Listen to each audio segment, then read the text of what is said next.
I won't give you a hard time. It's a me, Mario. It's a you! Welcome everyone to the LFG Podcast. Over the last few weeks, I saw several people ask about some content in Age of Empires where they don't need to look, but they can just listen. Especially when you drive to work or when you're doing chores. I don't know. Might be a thing, who knows? So today, I'm your host, Whamenqt. And today I'm also joined by my other half, who some might say is the better half, some might not. He says he's pretty good at the game as well. Beastyqt, hello, this is him. And yeah, so without any further ado, tell me, who are you? My name is Alexander Krstic, also known as Beasty. Been playing AoE 4 since its release, maybe a month in or so. And before that, I used to do a lot of StarCraft. Played professionally for about 6 years and then did YouTube for about 4. And I'm going to press a button now that you won't hear on my side, but it's basically an introduction to what you're doing right now. An Age of Empires horn, right then and there. So I would like to know, how do you feel since you've switched over from StarCraft? Because I've been part of this journey since, a long time ago. How many years has it been now? 7 years? 7 years. She has the back info on a lot of stuff. So, I mean, it's been good. Like, I kind of, when I started out in StarCraft, like, it was a dream come true, playing games professionally and competing and traveling, playing video games. It was really cool and all. And, over time, the game has changed in many directions that I did not enjoy particularly.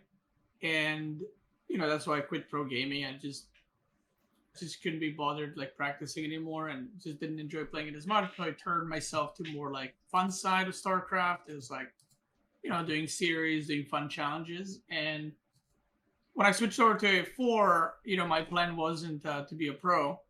There's always a meme on my StarCraft 2 channel. When are you back to pro gaming? And I told him, one day, I'll be back to pro gaming. And I told him, if I'm ever interested in a game, there might be a chance for that, So started playing A4 and I really liked the game quite a lot. I was playing like 10 hours plus every day, which, and I enjoyed it more and more. And once I realized, I'm doing pretty good, figured I might as well start competing. And instead of having my YouTube be more, meme-alike and post like, goofy series and stuff, I was actually uploading initially like my games, which AoE4 community, people didn't really watch it. I guess if you want to watch that, you watch on Twitch.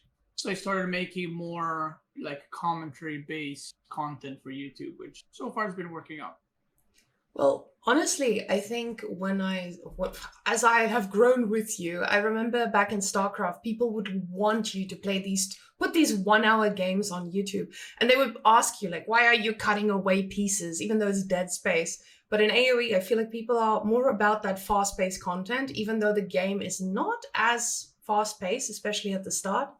So it's weird how that works, because in StarCraft, basically, the best way to upload a video was like 10 to 20 minutes. And when I did that in StarCraft, people were complaining that I should upload longer videos. So then I was uploading videos, like the sweet spot was around 50 minutes and it had good watch time. And like you said, people love that, which was weird because I always thought you can just watch it on Twitch. Like it's just a re-upload, So for StarCraft, I would basically do a series and I would play the series for like 5 days, let's say. And then I would upload that series for like close to a month on YouTube. And, people loved it, made my job a lot easier. And I think it's just the fact that in AoE 4, the YouTube and Twitch community are much more intertwined and closer in many ways. It's like same people are watching both. But in StarCraft 2, there's a very distinct YouTube and Twitch community where I have so many people on YouTube, like this was in 2018, like they've never heard of me or like Cyril or whoever else in StarCraft. And they're like, I've been watching YouTube about StarCraft for 5 years. And it just proves like who knows who they watch. Like they might have watched co-op videos and stuff.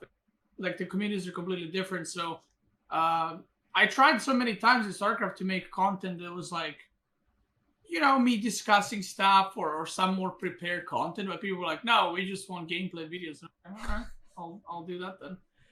I remember you putting all these hours and hours into your guides and stuff, and it would get like a fifth of the views that you would usually get with just like really lazy uploads and so on. So that was pretty interesting. But I wanna bring it to AoE because we know that this is the place where we are, what we love, that I got addicted to recently. And thanks to Beasty, he's the one that dragged me into strategy games, or back into, because when I was 5-6 years old, I got introduced to StarCraft as well back in the day.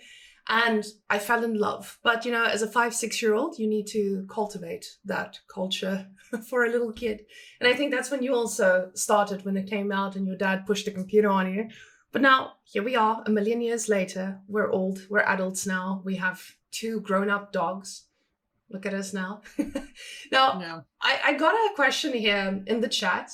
So why did you like the game in the beginning? Why AoE? What struck you? Was it just a way to escape from StarCraft, or was it because you really fell in love with the content you saw? And like I said, I was like, I played StarCraft for 11 years. So honestly, I played it too much. Like, people don't understand the amount of StarCraft that I have played. Like, if you think you've played video games in your life, multiply that by like 20 or 30. That's how much I've played just StarCraft. I've watched too much StarCraft, played it too much, and when AoE4 came out, it was like just a new game, like a fresh game, and it was just really fun once again to learn something that I've experienced like in StarCraft in 2010.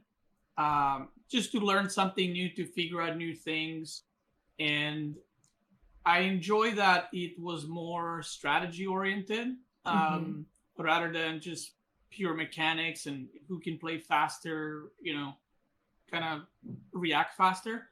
And before, I actually always disliked having games with more than 2-3 like civilizations or races. But when AoE4 came out, I really dislike AoE2 having like 40 civs, because I think, in my opinion, that's maybe too many. But AoE4 had 8, so I was like, okay, that's more than StarCraft, less than AoE2. It gives you a little bit of a variety, and then the more I played like different civs, you realize they are played completely different. They might have same units, a lot of the civs have spearmen, archers, and men-at-arms, and so on. But the way you use every civ is completely different, and I do feel there's a bigger strategic aspect to it, where it's not only you can play, Chinese this way. It's like Chinese is played specific way, but you can also play Chinese like 3 different ways. You can play them with like range comp, with cavalry. You can play them with palace guards. So those kinds of options are more something I'm into, and this is why I enjoyed StarCraft back in the day, because it used to be like this. And when AoE4 came out, it kind of reminded me of that. It's just kind of just playing the game. Like I played the game so much for, as people like to call it, work, that I was just playing the game, and I streamed it and I enjoyed it, and that's how it all started. And here we are, a completely new life, which I'm very happy about. I must say, when you started playing AoE, I think I really saw the community and the difference in community, and I think it's a really positive community overall. I love the fact that people are uplifting. When I see streamers host smaller streamers, there's not that competition constantly that you had in StarCraft, where people were like, oh, I don't want him to grow bigger than me. And here it's like, how can I let someone grow? How can I let someone reach new heights as well? That's kind of the idea I got from the community. But okay, let's jump into the content. I want to bring up the roadmap for those of you who haven't seen it. I'm sure everyone has seen it. So on my screen on the left side, you guys will see big roadmap, the plans for Age of Empires in the future. Now, when it comes to this roadmap, there was a lot of mixed response. Now, first, I would like to start out with some of the pushback against this for the people who are just listening. So what was announced is 2 new civilizations, which we already saw, and the 8 new maps and so on. We already know the current changes that they've made. But now there will be things coming in the future. So Season 4 events and rewards, a new game mode, Nomad game mode, which we're all excited about, 1v1 and team ranked, thank you, and new maps, special seasonal biome, landmark improvements, and so on. So basically, we're already seeing some of these things in our ladder already. But what people have mentioned is, I'm going to quote here, another roadmap, another future content planned purely and only on competitive play and no new content for single player. Now this comment, I saw it being reiterated in a few places where people were saying, oh, this is focused on the multiplayer aspect. Now, I'm biased as hell, to be honest. I love multiplayer. I love the fact there's competitive play, and I think competitive play is probably the things that drive games. If you don't have competitive play, you don't have a community, you don't have people that passionate about something. So, that brings me to my other biased person here. So, Beastie, what do you think about that comment? Do you think there has to be catered to the single players as well? I mean, I think that you can't have one without the other. Like, I think every game, no matter what kind of level and state the pro play is in, there will be pro players. But without the casuals, there is no pro play because there's no one left to watch. So, regarding the roadmap, like why there's no more single player content, I don't know. Do I wish there was like added 2 campaigns for Malians and Ottomans? I mean, sure, I would do a playthrough. It doesn't impact me too much, but I do know that a lot of people enjoy playing single player stuff, and I do think it's important. I do think they go hand to hand. Like, you gotta have one together with the other. And I knew from StarCraft and AoE4, a lot of the people just do single player stuff, whether it's playing against AIs or campaigns. Like, close to 50% of players only do that. Like, they never play multiplayer at all, like not even one game. So I do think it's important. Why they're not focusing on it, I have no idea. Like, who knows? They might, release 4 campaigns in 3 months. They might release 0 in the next year. I do think that they should, and I do think that there should be more single player content. They released the the Art of War challenge, where you have to hold out with Ottomans or to hold like a record and stuff. And I thought that was cool. And I think having more content like that, it's not really difficult to create and has a lot of replayability, would be pretty cool for the game. Okay. Well, I mean, there's always going to be a different expectation between what you want and what other pro players want and what the community wants. So do you think that there's a very big stability happening between these two groups now? Pros versus the Joes. Are they wanting the same things? I mean, no. Like, I look at it as I try to be as objective as possible, because I am, I'm a player, I'm a viewer, I'm a pro player, and I'm a content creator. Mm-hmm. So I try to find the middle ground, and I try to look at the picture from every side. Like, obviously, if you're a pro player, like, I'm not going to name names because it's not like anything negative or positive, but if you're a pro player and the only thing you care about is pro play, you don't stream, you don't do content, of course, you're not going to care about single player stuff. Like, it doesn't affect you. You're there to play tournaments and get the money, and you enjoy competing, and that's it. But I think for the health of the game, like, everyone should be interested in all those things becoming good, because relying on the game to be only focused on pro play forever is not going to work out in the long run. Mm-hmm. And I do think that adding single player content is important, whether that's like making new videos like for the campaign, or just making a campaign with the gameplay, or improving AIs or whatever. I think is important. And StarCraft found a lot of success in co-op because it has insane replayability. So that's something they could also do potentially in the future, have some kind of co-op content where you got to survive with your ally, or you have certain objectives. Something that, you don't do once and you're done, like mm-hmm. Campaign's great for the story, but replayability of it is not very high. I can definitely see that. As a person who doesn't play enough, honestly, I do think I need more hours in this game if I want to improve. But I feel that I play ranked, and that's the only thing that attracts me right now. And I can imagine for someone who isn't someone who wants to play ranked, they want to do chill content, they want to follow a story that maybe needs to go a little bit deeper. I do see a lot of people mentioning AIs. So, are you excited for a harder AI? Because I know you love doing these challenges. For those of you who don't know, all the crazy things that Beastyqt does on YouTube is AIs beating 7 of those. Was it 7 of them in Age of Empires? Yeah. And it's been like that for strategy games galore, you know? So how do you feel about the AI, the state of the current AI? I mean, I don't know. I feel like most RTS games, I've never played a RTS game where the AI is actually properly tuned. Like an easy AI is an easy AI.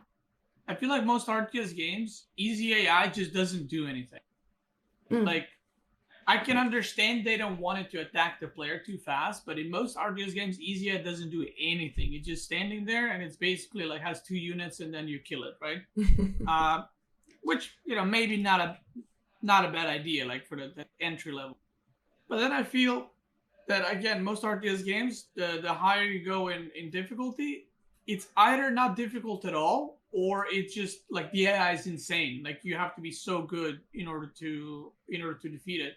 AoEs for AIs, I mean, even the hardest AI is not very difficult.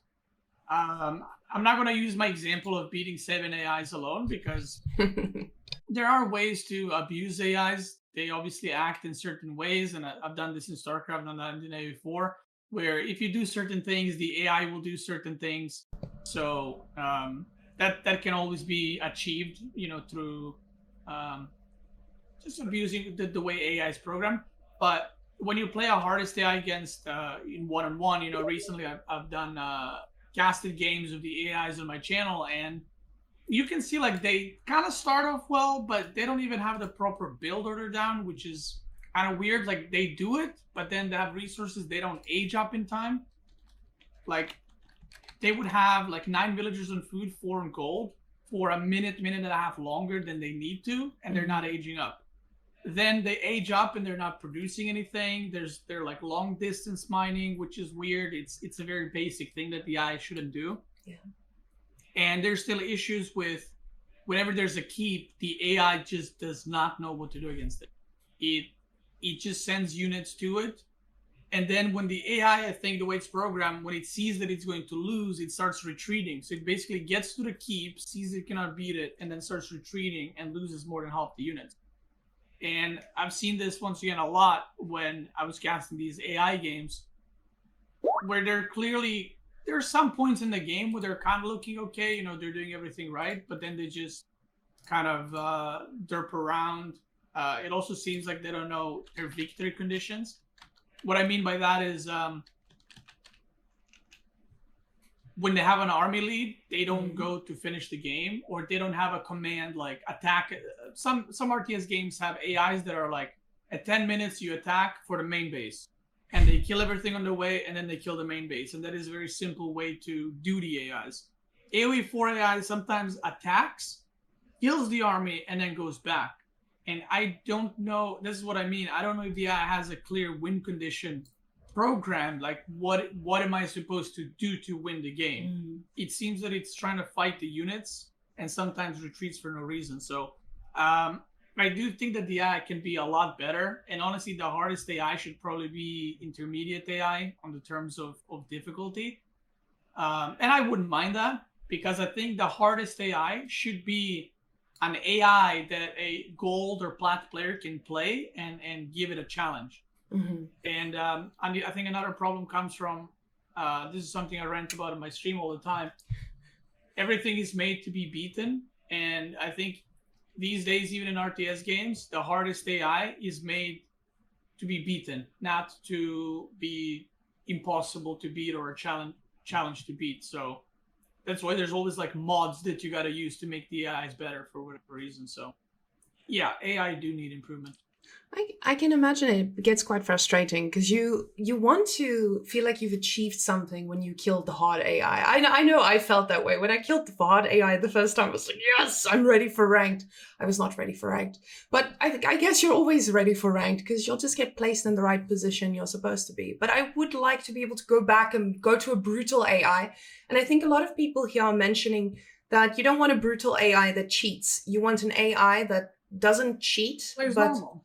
exactly. It plays like a person, but you still feel like, okay, this is what the game classified as brutal, and this is now an achievement for you. So you can talk to your friends about the fact that did you beat the brutal AI yet? And they can say no, yes, and kind of go take it from there because it feels like it's your bronze friend is not going to kill the hard AI if they were properly tuned. Yeah.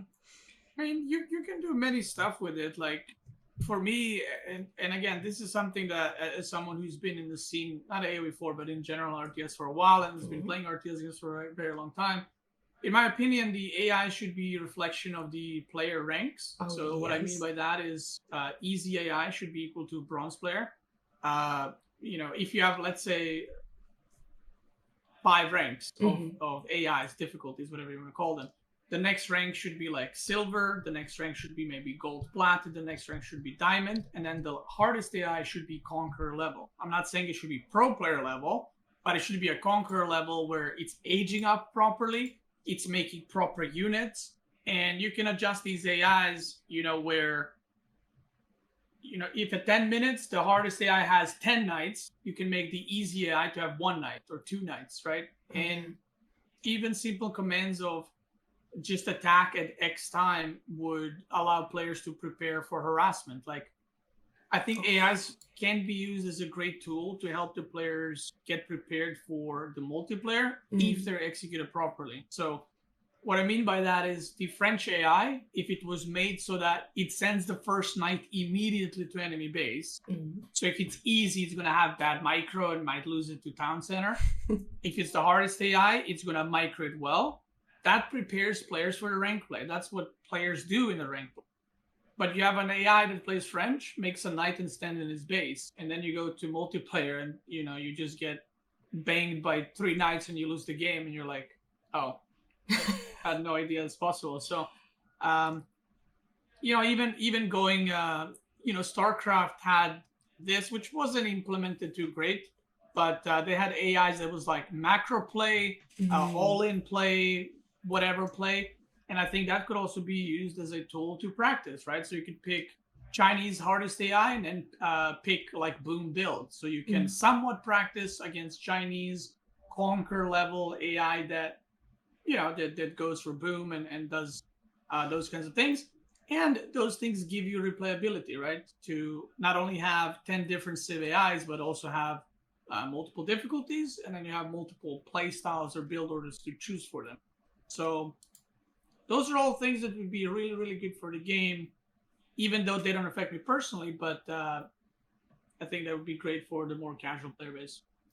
Now that you actually mentioned that, I get excited. I'm like, oh my gosh, I can actually practice against this Chinese thing or this Mongol tower rush, like we saw in your recent guide that I faced on the ladder twice now. Thank you very much.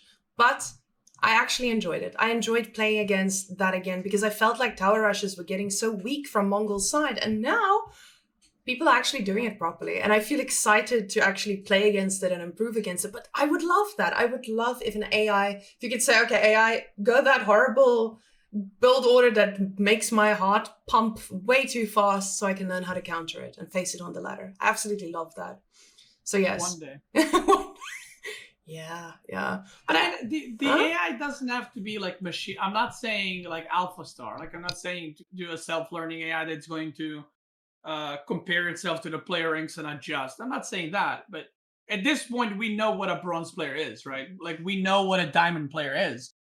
The AIs can be programmed to do that. Like right now, if you open the same game 10 times, the AI will pretty much always have same amount of units at X time in the game. So I'm assuming those. I know nothing about programming, but I'm assuming those things are adjustable. The AIs are not doing these things randomly. They are doing them because for X or Y reasons, right? So if those things could be adjusted or readjusted and make them a little bit not necessarily more competitive, but they can be used as a tool for players to learn, I think it'd be a great improvement. Okay.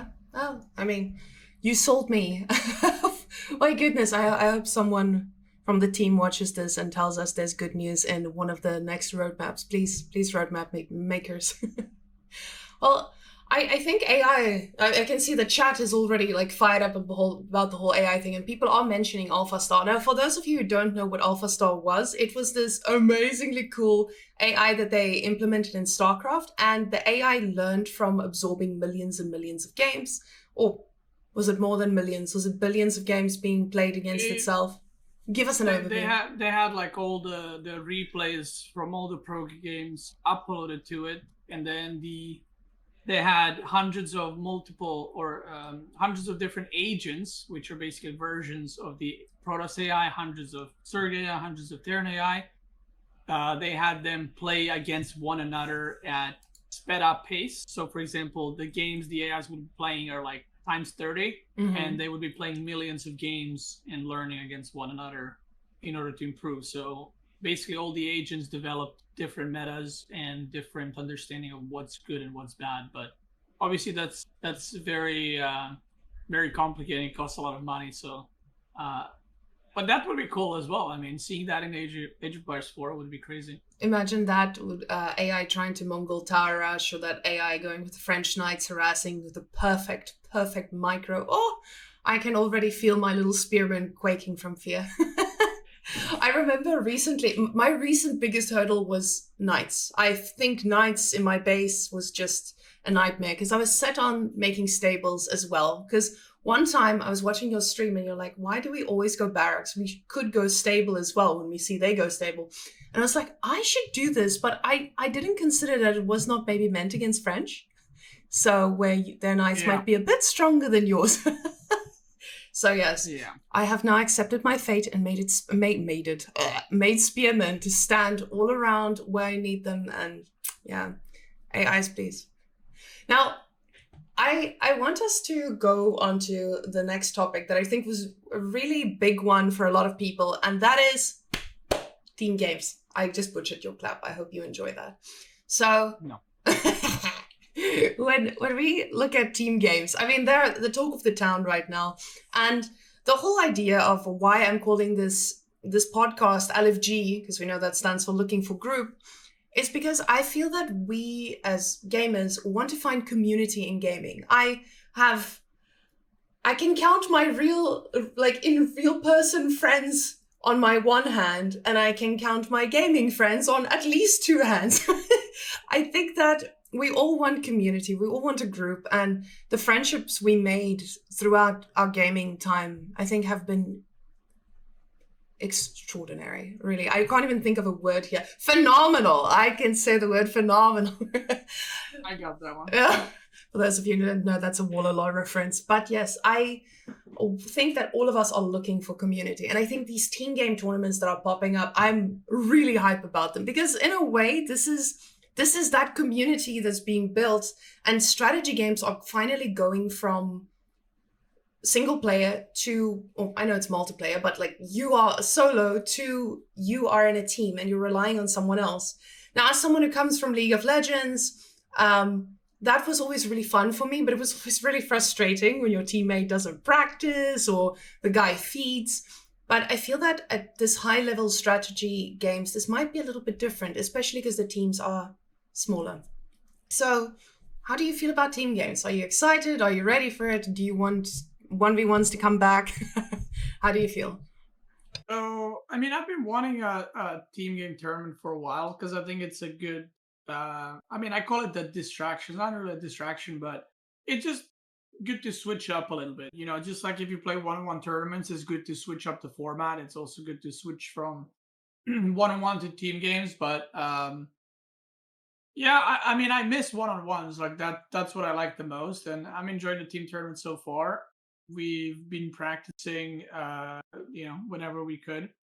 And I think it's been fun. It's kind of like exploring a new game in a game that I've been playing for a year now, or even more, longer than that. Trying to figure out different civs, different combos, and it feels like every week you figure out something new, and you're like, wait, were we wrong about this civ being good on that map? Is this civ now good? And then you think you know everything, and then the tournament day happens or the qualifiers happen, and teams are playing something completely different, and you're just like, are we wrong or are they wrong? And so it kind of, the meta, let's just say, has not settled in yet, I think, in team games. One thing is for sure, like the 2v2 games are very, very aggressive, in my opinion, and they can be played like a 2v2 or a 1v1, which is an interesting discussion that I've seen in the community. A lot of people dislike this. Basically, some maps you spawn closer to your ally. Some maps you spawn basically, I feel like, almost closer to your enemy than your ally. So it creates for these situations where it's a one-on-one, and a lot of people dislike that. But I don't know, like, what is the definition of team game? Like, do you have to move your armies together? Like, are you supposed to make one unit type and he makes the other? Or are you supposed to be able to hold on your own and then support each other when needed, And I'm not sure. I feel like a lot of players feel that team games should be you push together, you do stuff together, which to me kind of sounds a bit weird. Maybe, even though Jousting Fields, I really like the map because it is a one-on-one, and my team is made out of really good one-on-one players. So it's a very good map for us. But maybe team games shouldn't be that. But I don't necessarily think it's bad if, you're playing on Dry Arabia and both players are fighting one-on-ones, and then you kind of take 10 horsemen and go help your ally on his side. Like, I think that's team play, right? And then you can do some pushes together and stuff like that. So I don't know. I can just give my opinion on that, but that's a discussion, I think, for like tournament organizers, what kind of maps and gameplay they want, because a lot of this can be fixed through maps. That is actually leads exactly into what I wanted to mention right after, and that is the whole Malian HRE business that we're seeing. Is that team play? Is that feeding? What is the consensus about this strategy? Are you guys feeling confident against it? Are you gonna use it? No, if you don't want to say that. Yeah, I always said the strategy sucks. Like, I've said this from day one. It's just a cheesy strategy that only works if the opponents are completely unprepared for it.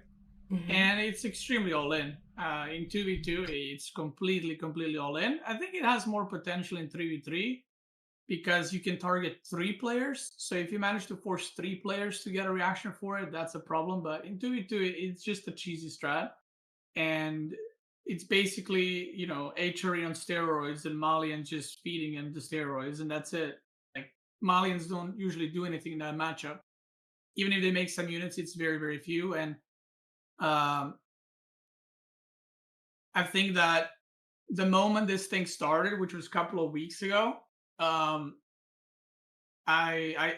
told Marine Lord and the Muslim, like, let's not practice it at all. Let's just try to find counters to it, because if this is the way strat works, everyone's going to be doing it. So let's not bother practicing it, because the way we feel about games, we are pretty good skill-wise. So we shouldn't put ourselves in situations where we do these strats that rely on not necessarily luck elements, but Atrium Malian is like, you make men at arm and you send them. You can't outplay your opponent in any other way. So I was like, let's just not do that. Let's figure out counters. So initially when we started playing, we were losing to it because we were trying to figure out the best ways to deal with it. And once we did, I think we played it in tournaments since twice, and we won both times, like, pretty convincingly. So I don't feel like we have the need to use that strategy at all. We can just play normal ways. And another thing that a lot of teams are doing is they're locking down their HRE pretty badly with this.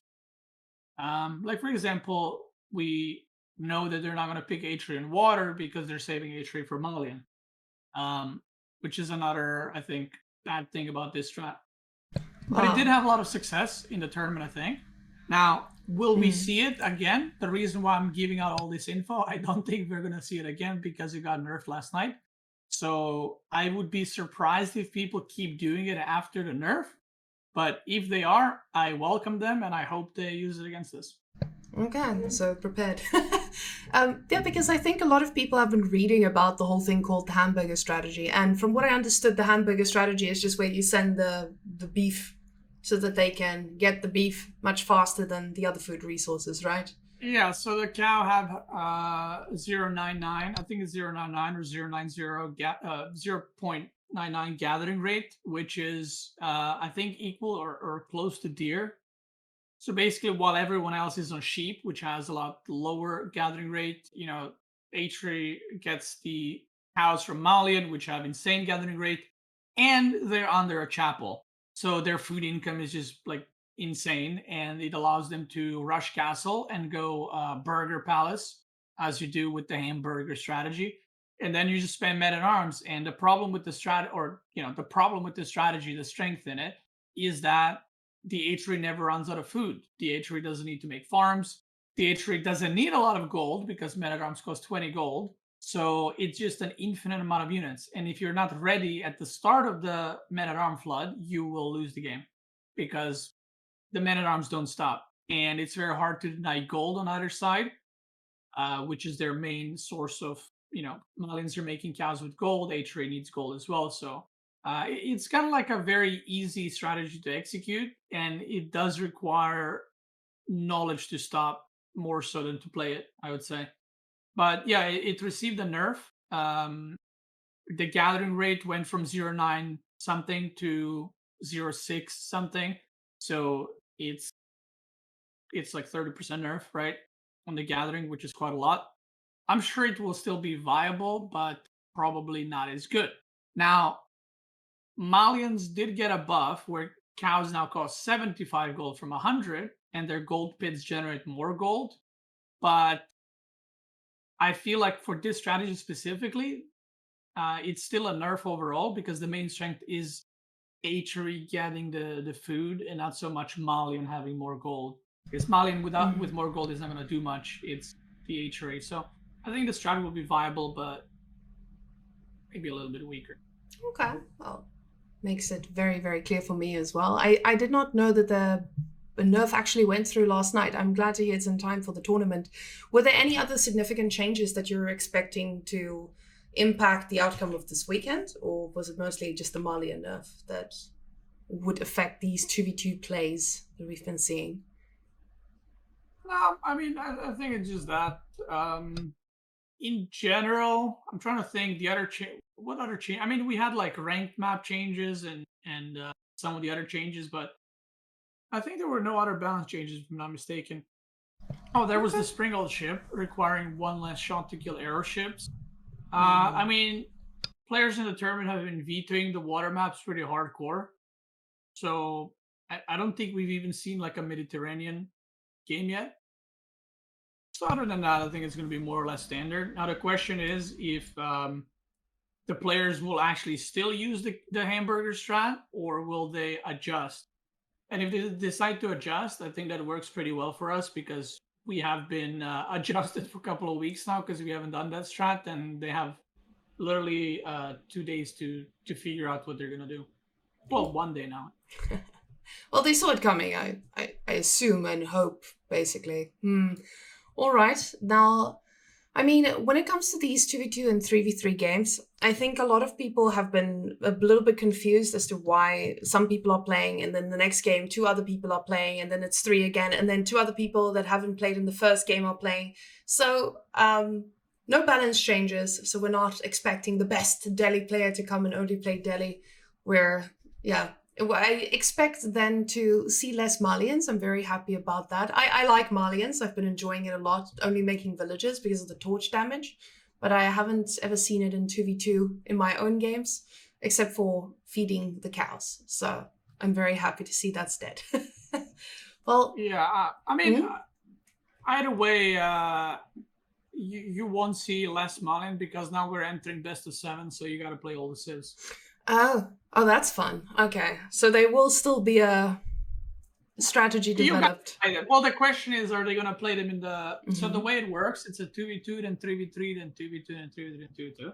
So that means that you are... whichever civs you play in the first 2 games, you can potentially replay them in game 6 and 7.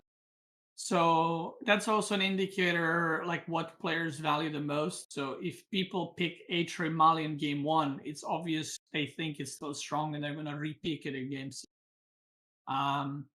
Because basically the way tournament works is you have to play all 10 civs as a team before you can repick any of the civs. So okay. So the people addicted to the strat may still come up with something. We'll see. I do want a little bit of clarity for a lot of people who are not in like understanding how the format works. So from what I understood is, let's say you and Marine Lord are playing the first game. Then the next game, it's going to have to be you, Marine Lord, and the Muslim because it's a 3v3. So it starts off 2v2, 3v3, and then back to 2v2. But if you and Marine Lord played the first game, you and Marine Lord cannot play the third game again. So it has to be a different pair, correct? 3v3, obviously it's 3 of us, so 3v3s you just play them, right? As usual. So yeah, 2v2 is if me and Marine Lord play the first game, the third game cannot be me and Marine Lord. It has to be, let's say, me and the Muslim. And then the 5th game has to be the Muslim and Marine Lord. And if it gets to game 7, I think anyone can play the 2v2 once again. I'm not sure. Actually, I think anyone can play. If it comes to game number 7, I think any of the 2v2 combo can play. But basically, it's like the civs. You have to play all 3 combos of the 2v2 players in order to repeat one. Well, I know that you and Marine Lord have been practicing buttload because I hear him molding all the time and I hear you trash talking him in the other room every single day. So it's quite nice. I'm being super nice. Okay. Well,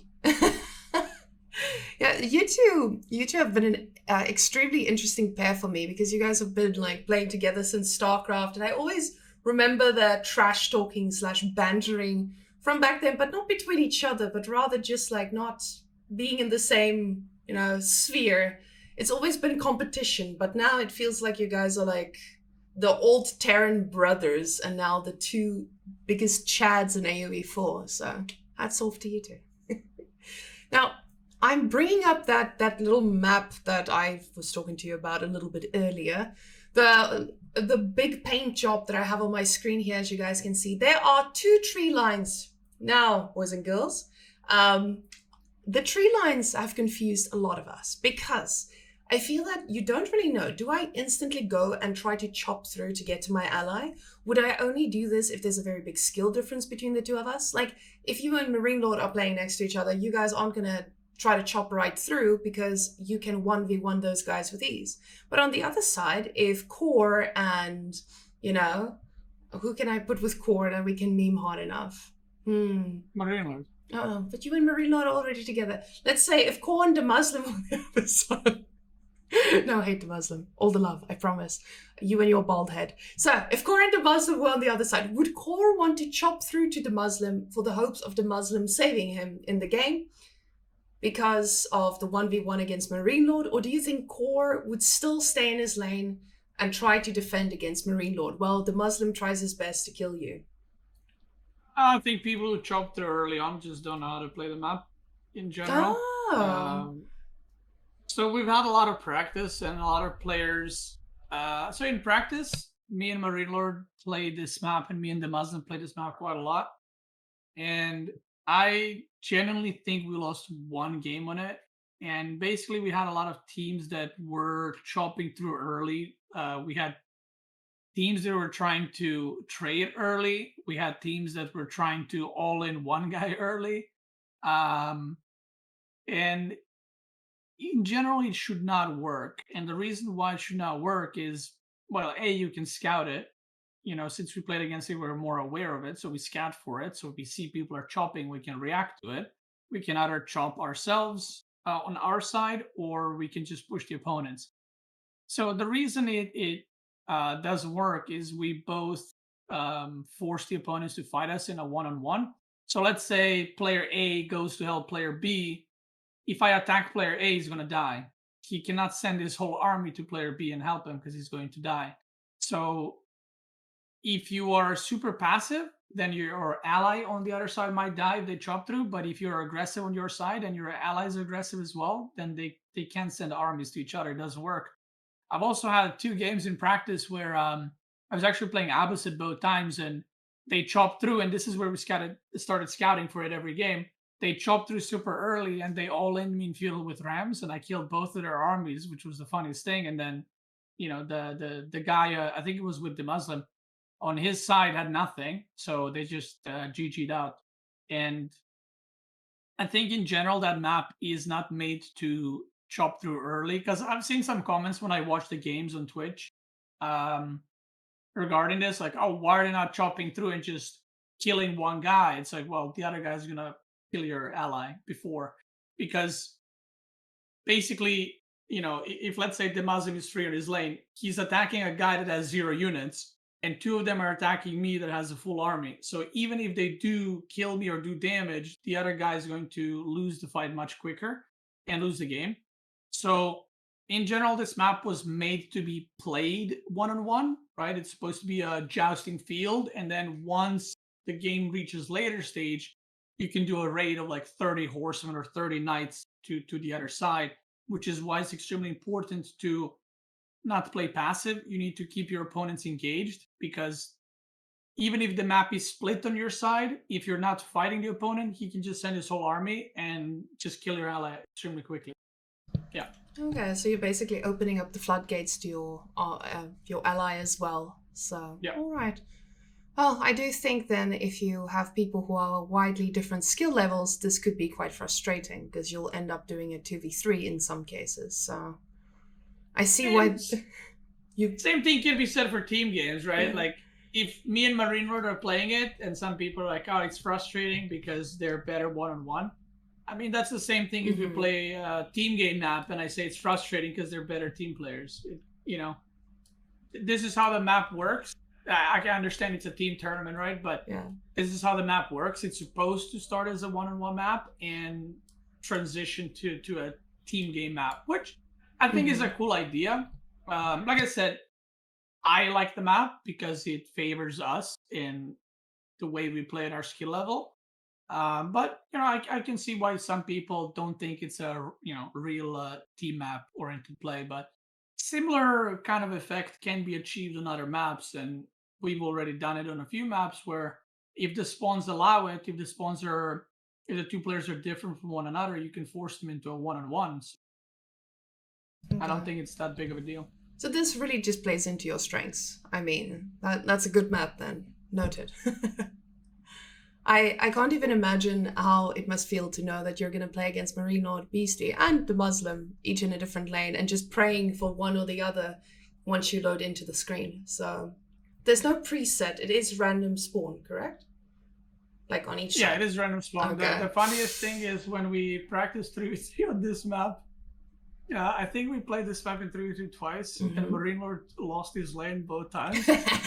And it was basically me and the Muslim were winning our lanes, like we were pushing in and killing, and Marine Lord is dying, and like the whole game on voice, because there's nothing to organize, because we're one-on-one-ing basically.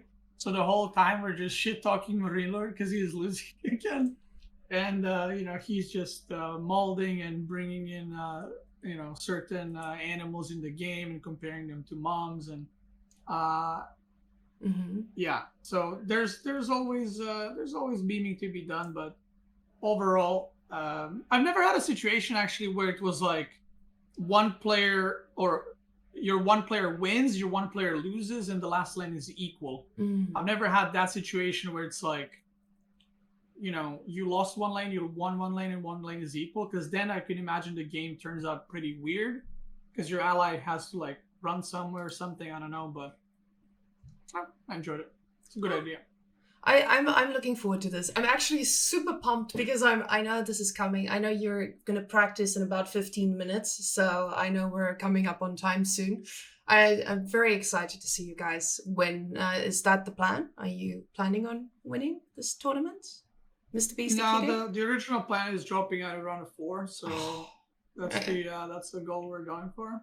I Okay. mean, we're like the team was made, in the hopes of winning. So that's for sure our goal. I think everyone would be disappointed if we. When I mean everyone, I mean our team would be disappointed if we didn't win. But we'll see. Like obviously, there's still strong teams. The decider matches are happening on Saturday, and then we play on Sunday. And we're most likely, or not most likely, sorry, we're playing against the winner of Los Pollos Hermanos and Kimchi Enjoyers. And those are, both very good teams. It's the Spanish Bros and Mista, and then playing against Linux State and sort of. We'll see who wins there. The last team tournament was won by the Spanish Brothers and Mista. And now they lost in the group stage to Canadians and Casva. So we'll see. Like anything can happen. I think it's still up in the air, but we actually haven't practiced at all against Spanish Brothers because we assumed they would be the ones we were meeting in the finals, but they're not. So we're meeting them in semis, which is it's just pretty funny. But we'll see how it goes. We have good expectations. We are theory crafting. Like if we're not playing, we are theory crafting and thinking about civs and strats and stuff like that. So hopefully, we'll do well. And it's a best of 7, which I think is maybe good for us. But yeah, we'll see. Okay. And I guess what did I? Oh, yes. I wanted to mention that they were actually the winners from the previous tournament as well, the team tournament that happened in January, I believe. So they come with. Yeah, it's been a while. It's been 11 months. My goodness. Yeah, so it's time for if they advance the group stage, they'll have to be 3rd, 4th place, but it is what it is. It's a 3rd, 4th. That's what they're predicted to be. well, they're going to be playing us, so hopefully. So, all in all, if you beat when you beat the Spanish Brothers, who do you think? Well, we don't know. They might lose to Kimchi. Kimchi is also strong. I'm just saying if they advance the group stage, hopefully their runs end there. If you get to the finals, who are you expecting to see on your side? So we all already know that it's between three beavers and a turkey, and I guess Fat Penguin or FYF. Who are you going for? I mean, Fat Penguin, they're the highest rated team game players. I think they're like ranked 1, 2, and 4 in team games, and they have 2 players in 1-on-1 that are like top 10 on the ladder. So I think they're a very underrated team. I mean, we practiced against them. We played against them. They have good strategy, and they're also they're playing a lot of team games now and before, so they have a lot of experience from team games. They have a lot of strategy and understanding from team games, but they're also good in 1-on-1s. So I personally think they're most likely going to beat FYF, and I wouldn't call this a win for a Canadian team and Casva. Because I think AFP, aka Fat Penguin, is pretty good, and I think they have a pretty good chance of beating them. So we'll see. I think right now anything's possible. If you've been watching World Cup, you would know everything is possible, right? Core in the chat, and I don't know. I'm just hoping that, like, whenever I play a tournament these days, I don't really hope for or have too much expectation of winning or losing. I don't think about that too much. I just want us to play our best. If that means losing, that's fine. But the worst feeling is when you play, you lose, but you feel like you didn't play your best, or you choked or you misplayed something. So as long as we play our best, we get our civs picks right and play well in game, that's what I'm happy with. Well, I'm biased. So I'm rooting for you guys. I mean, you know how much I love Marine Lords, so you're good too. You're good too. I mean, but have you seen Marine That's Lord's at least cat? one. One supporter, yes. Yeah. Okay. Thank you for sharing this insight. I do really, really appreciate it because as a fan, I have no idea what the difference is between these players because we don't really have that much interaction with the Chinese teams and the Chinese players. We haven't seen them in the tournaments, so except for these tournaments we have right now. So they're like the dark horses for the rest of us. For you guys, they're like, oh, I've seen this guy on ladder several times. I know how he plays. But for us, they're the dark horse for sure. The Fat Penguin is the dark horse of the tournament, and I think they're a lot closer to, if you will, the other top three teams than people might think. Now, I am going to bring up a few questions that I got from the chat and that I got from Facebook a few days ago when we were supposed to do this, and you accidentally got kidney stones again. Yeah. For those that did you tell that? Okay, so the story, we were supposed to do this a few days ago, and 10 minutes before, I'm like, I'm having kidney stone pain because I had kidney stones like a month ago, and I had. Apparently, I still have them. So, and she's like, oh, okay. She's like, oh, we're starting in 10 minutes. And I'm like, okay. And I'm like, I'm in a lot of pain, like 5 minutes before the start. And she's like, really? I'm like, yeah. So she starts the stream and she's like, okay, I'll wait a bit and then we'll start the podcast. And I'm laying on bed and I'm like, we need to go to the ER now. Like, I am in a lot of pain, like something seriously wrong. So she just turned off the stream and we went to the ER. And apparently now I'm phase 2 of kidneys, which I think means they have moved from the backward area to the forward area. But I already had this happen before, but apparently there's more. So, yeah. They're coming out, brothers. Drink water? Thank you. I never thought of that, actually. I was licking mud the whole time. Yes, Beastie is a mud licker galore. He just licks that bounty chocolates and doesn't drink the water, just pretends to do it all the time. I'm just joking. I've heard so much drink water. It's like, guys, I know. I've been drinking. Let's just say me and the bathroom have gotten real close, all right? Can't confirm. Real close. Can't confirm. Yeah. It's really strange to know that you're like here on my screen, but you're technically right there. So yeah, it's nice. It's nice seeing you from this angle, actually. But aside from that, let me open. We know. Oh no, Facebook, come back to me. Okay, so firstly, I'll take one from the chat while I go and get my Facebook question. So someone asked about the Age of Empires 2 and Age of Empires 4. People are playing those two. There's some interaction. But what about 3 and Age of Mythology? Are they also, are people going to play Age of Mythology? Why are people not playing Age of Empires 3 compared to 2? What do you think happened there? I don't know. I haven't played AoE 3. I saw it. It doesn't necessarily attract me to play it. I've heard a lot of people say it's a good game. Then it doesn't have a lot of player base, so I don't know. Like, I honestly don't know what the deal is with AoE 3. Like, I don't know if Microsoft is not pushing the game. I don't even know if they're getting updates. I think they are. So yeah, regarding that, I have no clue. I do know that Microsoft is putting in a lot of effort and money into AoE 4. Very nice. Regarding Age of Mythology, I mean, obviously, I don't want to be a buzzkill, right? Age of Mythology is getting the remaster, and that's great. That is poggers, as I would say. But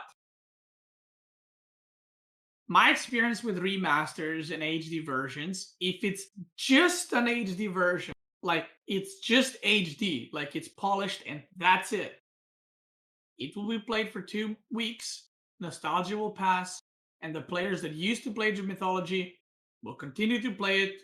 Players that didn't play it will quit playing it. That is my experience, and I've played I don't know how many remasters at this point, unless it is like AoE 2, which it's not just an HD polish. They actually added more civs. They've been doing balance changes. They're adding a bunch of stuff to the game. That has the longevity, and that's why AoE 2 is going strong now and has players playing it because there are updates. But if it's just an HD version, am I gonna play it? I mean, probably I'll try it, right? Am I gonna switch to it? Probably not. So I think that goes for everyone.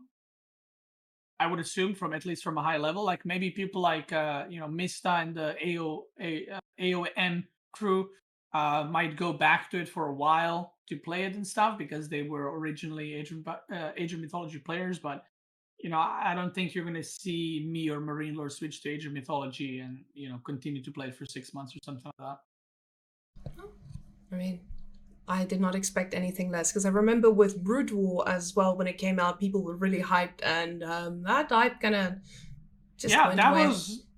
That was like, it was really hyped up. Yeah. Like, this was like, it was crazy. That's like, God knows what happened, right? And then I told people it's like the Age of Mythology. Like, guys, you can play it right now. You can go play it right now, but people don't play it, right? And I think people always look at it with like the rose-tinted glasses, where it's like, oh, but if they had HD, I'm gonna play. It's like, you won't. You play the games for the gameplay. If you're especially into RTS and not so much for the graphics. I mean, when you brought up Brood War, when Brood War came out, I played it, for 2-3 weeks, and then I'm like, all right, that was fun. Peace. So I think the same thing is going to happen, unless they're doing, like I said, big changes, maybe adding new gods and stuff like that. But other than that, I'm excited to play it. I'm excited to play it again because obviously I played it when I was a kid. So we'll see how that goes. And Mista as well. I can't wait to see Mista pull out some Mista strategies all the way over there, because I know he came all the way from AOM as well. AOM is hard to say. Yeah, it is, right? Earlier I was like, AOM. Because I'm used to AOE. AOE just rolls off the tongue. AOM is a tongue twister. Luffy Historian, and I'm not going to dox you by using your real name. Warcraft Remastered comes to mind. Yikes. So that one also did not last long, correct? That one was a disaster. Guys, I pre-ordered that garbage, and basically I couldn't play it the first day. I can't remember why. I think I wasn't home, but I pre-ordered it, and it had so many bugs, and it was so bad. I was like, I'm just not gonna log in. And I actually have Warcraft that I pre-ordered, and I never opened. I never. So yeah, that was a disaster. So but that can't happen again with another game. Playtime 0 hours. Yep. Actually 0 hours. I swear I did not log in once. Wow. So somehow they managed to mess up just an HD version, but I say just because it's like, I think they remade some of the UI, but and Remaster for Warcraft has been out for like 4 years, and I heard they added ranked play finally last year, so poggers for that. Hey, every progress is progress. Great success. Yeah. Now, I'll end it off because I know you gotta go, so I'm gonna end it off with the questions from Facebook. We'll have 3 of them. So the first one, I specifically chose this one because I knew you'd love answering this one. Some said Malian trading and buy resources, 17 minutes wonder is OP in team games. Malian trade. Do you think there's any way to balance it? Yeah. You attack it. Revolutionary, I might say. Whoa. Yeah. So I just turn my mic down a bit. The Malian trade. I swear, guys, one of these days I'm going to start having nightmares about this. I'm going to start having nightmares about people telling me that Malian trade is unbeatable. Listen, just attack the player that's trading. And if you're like, but I play random teams and they don't want to attack, then get a team. It's team play. Listen, guys, I'm telling you this. there are millions of you out there saying Malian trade is OP. Billions of you. Can you not find 3 more fucking people that are same like you and just attack the trade? Just attack it. Don't tell me it doesn't work, okay? It works. It just attack it. That's it. And if you don't know how to beat it, then check out my YouTube channel for the guide on how to beat Malian trade at youtube.com/beastqt2. There are plenty of useful guides. I don't have a guide on how to beat Malian trade because you don't need a guide. You just gotta attack them. That's it. But other content's pretty good though. Yeah, I've watched a few guides. They help me on the regular. I knew that question would hit close to home. That's why I wanted to choose that one, just for the personality, you know. Now, between the 3, one you have to kiss, the other one you have to marry, and the third you have to beat in a 500k tournament. If there's Marine Lord, I'm killing him. Okay, Marine Lord, killing? Dead. Okay. No, but you can't kill him. You have to kiss, marry, or beat them in a tournament. Just kill him. No. Yeah. So, Marine Lord, the Muslim, and the Viper. Wait, kiss and what? Kiss, marry, or beat in a tournament? I would marry the Viper. I think him and I would get along great. Okay. We would have a long and prosperous life. He's a very chill person. I can, be unhinged at times. So I think him and I would get along great. That's why are you nodding like that to the unhinged guy? I don't know. You're supposed to be like, no, you're not unhinged. You're so stable emotionally. I would kiss the Muslim and I would kill Marine Lord. So you won't beat him, you won't play him in the finals for a 500k tournament? Well, if I kill him, he's also beaten technically. True. In game, of course, I would kill him in a video game. Yes. These are all for videos. Hell yeah, brother. Okay. Then, just to end the whole thing off with, is there any tournaments that you are looking forward to coming in the next while? Anything that you're excited for in AoE? What's next? What are you hyped for? That's it. The final question, bros. What am I hyped for? I mean, next year we'll have, I know already, like, I'm not gonna, leak anything, but there are going to be tournaments. I know right now, I've tweeted this, a month back, so it's like leaking again, but there's going to be at least 4 tournaments in the first-ish quarter of the year, maybe a bit longer than that. That I know of are being organized/planned, and I would imagine one of them would be announced somewhat soon because I don't think they're all going to happen at the same time. So that's what I'm excited for. One-on-ones, hopefully coming back to them. Yes, the Muslim, I'm updating the game. Yeah, I'm excited for one-on-one tournaments to come back. Like I said, team tournament is fun, and I'm enjoying it, but we're all... Like, all the top pro players are there for one-on-one, and that's what they enjoy the most. So that's what I am personally excited for. I think it's going to be great. New maps, new ranked maps. Hopefully in Season 4, we get some community maps in the ranked. That would be nice. But yeah, I'm just looking forward to more updates, more tournaments, more civs, and yeah. That's it. So you're just looking forward to things and the usual that keeps coming out, and so they've been doing what I get from all of this is they've been doing things pretty well. Like, they're constantly releasing stuff. Things are staying hype. I'm glad. I'm just glad that the game is very much alive. Alive in terms of these. I'm getting called on Discord, and for some reason there's no declined call, and it's just like I'm just getting blasted in my ear right now. It's okay. Marine Lord and the Muslim needing you. I was trying to focus so hard there. Yeah. Okay. Yeah. Well, thank you for joining me. It was really nice having you on. I feel like we've gotten to new heights, and I don't know. First episode, that's it. Guys, we'll get new guests every week. Thank you, Beastyqt, for joining us, bringing your big personality. And yeah, that is it. Thank you. Maybe next one we'll do longer. We had to cut this one short. I did it for hours, but it is what it is. Maybe some of them I'll join Whamenqt as well as a co-guest host, where I am a co-host and a guest at the same time. We'll see. But Whamenqt's going to do more of these, so make sure to tune in. The production is top notch and it's only getting better. I know she's hyped as hell for it. So thank you for having me.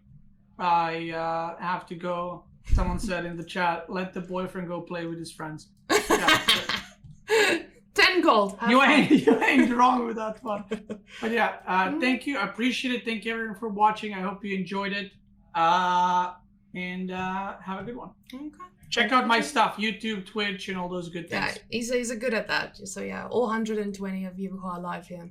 Have fun. Keep bumping. Are you going to stream now? Yes. Okay, cool. Bye. Bye-bye, everyone.